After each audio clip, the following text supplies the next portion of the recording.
જિલ્લાના ગ્રામીણ ભાગોમાં સૌથી વધુ વ્યવસાય જો કરવામાં આવતો હોય તો તે છે પશુપાલન થકી દૂધનો વ્યવસાય. આ વ્યવસાયને અહીંના પશુપાલકો સમય સાથે જાગૃતતાપૂર્વક કરી રહ્યા છે અને તેનું મોટું ઉદાહરણ અમે જોયું લાખણી તાલુકાના જસરા અશ્વમેળા ખાતે. અહીં મેળા દરમિયાન પશુપાલકો તેમની સારી નસલના પાડા પ્રદર્શન માટે લાવ્યા હતા.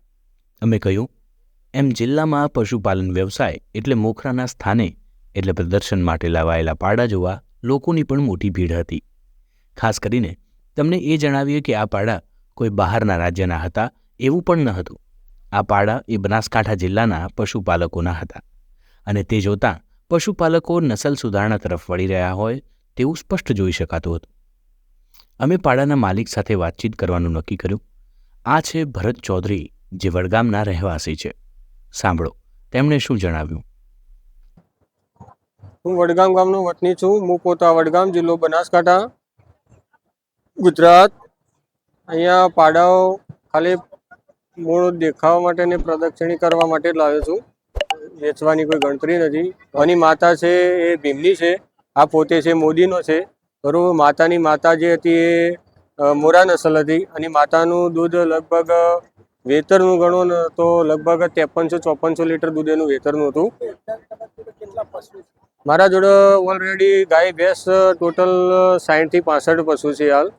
અને લગભગ એવરેજ મારું 500-550 લીટર પ્રોપર વડગામ ડેરીમાં, બનાસ ડેરીમાં હું દૂધ પણ ભરાવું છું. હા, લોકોમાં સંદેશ એવો આપવા માંગુ છું કે કોઈ પણ વસ્તુ પશુપાલન કરવું ને એ નાની વાત તો છે જ નહીં, બહુ મોટી વાત. પણ પશુપાલન એવું કરવું જોઈએ કે નસલ દૂધ આપતી હોય છે. બરાબર. ગાય કે ભેંસ દૂધ આપતી નથી.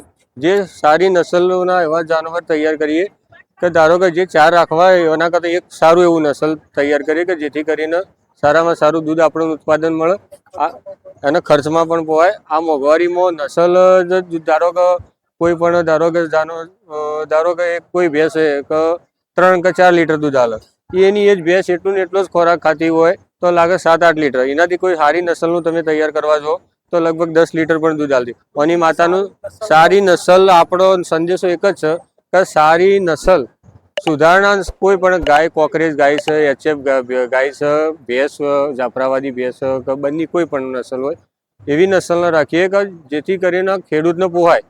કારણ કે એવરેજ ખણ, ચાર કોઈ પણ પશુ નોર્મલી મૂળ સેમ જ ખાતું હોય છે. દિવસની જે 40-50 કિલો ચારો જોતો હોય તો જોતો જ હોય છે.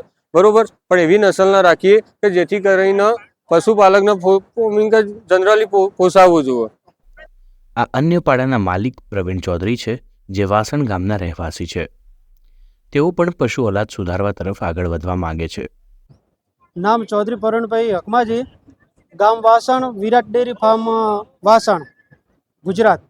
આપણે આના હજી 2.5 વર્ષનો થાય ત્યારે સીમન કાઢવાના છે, પણ હજી થોડી 2-3 મહિનાની વાર છે. તૈયાર થાય પછી ઘટાવાના. જોધપુર અરવિંદભાઈ પાસેથી સીમન કરાયેલો હોય, ભીમનો, બુરા ભીમનો. આની માને દિવસનું 28 લીટર દૂધ હતું અને ઓછીને લાવી હતી અને જે અત્યારે દૂધ ઘટાવાના સીમનમાં. અને આ ત્રીજા પાડાના માલિક છે, જેઓનું નામ પરાગભાઈ વેલાભાઈ ચૌધરી. તેઓ કોટડા ગામના રહેવાસી છે. મારું નામ પરાગભાઈ વેલાભાઈ ચૌધરી. હું કોટડા ગામનો લાખણી તાલુકાનો છું. મારે ફાર્મનું નામ સમ્રાટ ડેરી ફાર્મ કોટડા નામથી ઓળખાય છે. ઓની માં, સમ્રાટની માં મેં ઠાલી જોટી 2 વર્ષની 2 લાખમાં લાવી હતી હરિયાણાથી. જે ગોલુ ડેરી ફાર્મ કરી અને હરિયાણા સરકારે અને પદ્મશ્રી એવોર્ડ આલેલો હતો. ત્યાંથી ઓલાદ સુધારણા માટે મેં ઠાલી જોટી લાવેલી હતી. ગોલુ 2નો ડોઝ કરાવી પહેલા વેતરમાં એને ગાભણ કરાવી. પહેલા વેતરમાં દૂધ હરીફાઈમાં લીધી એટલે બનાસકાંઠામાં ફર્સ્ટ આવી હતી. 20 લીટર 750 ગ્રામ દૂધ આલ્યું હતું. બીજા વેતરમાં 23 લીટર ને 800 ગ્રામ આલ્યું હતું દૈનિક દૂધ. અત્યારે ત્રીજું વેતર વિયેલી છે. આ સાલ 15 લીટર જેવું પહોંચી જાય ટાઈમનું. અને આ બુલ તૈયાર કરી મારી પાસે તો આવી ઊંચી ક્વોલિટી, મોંઘી કિંમતનો બુલ અને ભેંસ છે, પણ મારા બનાસકાંઠાના બધા પશુપાલકો પાસે આવી ક્વોલિટી થાય અને એમની ફોમે જેમ ખર્ચો કરે છે, મજૂરી કરે, એની ઉપજ મળે, એ રીતનો મારો ધ્યેય છે કે ઓલાદ સુધારણા કરાવવી. હાલ ઓના સીમન બનાવી અને માર્કેટમાં મૂક્યા છે. તેમણે તેમના આ પાડાના સિમેન્ટ એટલે કે કૃત્રિમ બીજદાન બનાવ્યા છે. જે પશુપાલકો સુધી પહોંચે તેવી વ્યવસ્થા પણ કરી છે. તેમને તમે ધ્યાનથી સાંભળશો તો તેમનો મોબાઈલ નંબર પણ તેઓ જણાવે છે, જે જરૂરિયાતવાળા પશુપાલકો તેમનો કોન્ટેક્ટ કરી શકશે. ઓના ડોઝ સમ્રાટના નામથી આવશે. સમ્રાટ ડેરી ફાર્મ કોટડા. અત્યારે શ્રીમન હરકોઈ ગામની અંદર બધા એ કર્મચારીઓ જે પ્રાઇવેટ છે એમના જોડે મળી રહે. મારો મોબાઈલ નંબર 9773770384.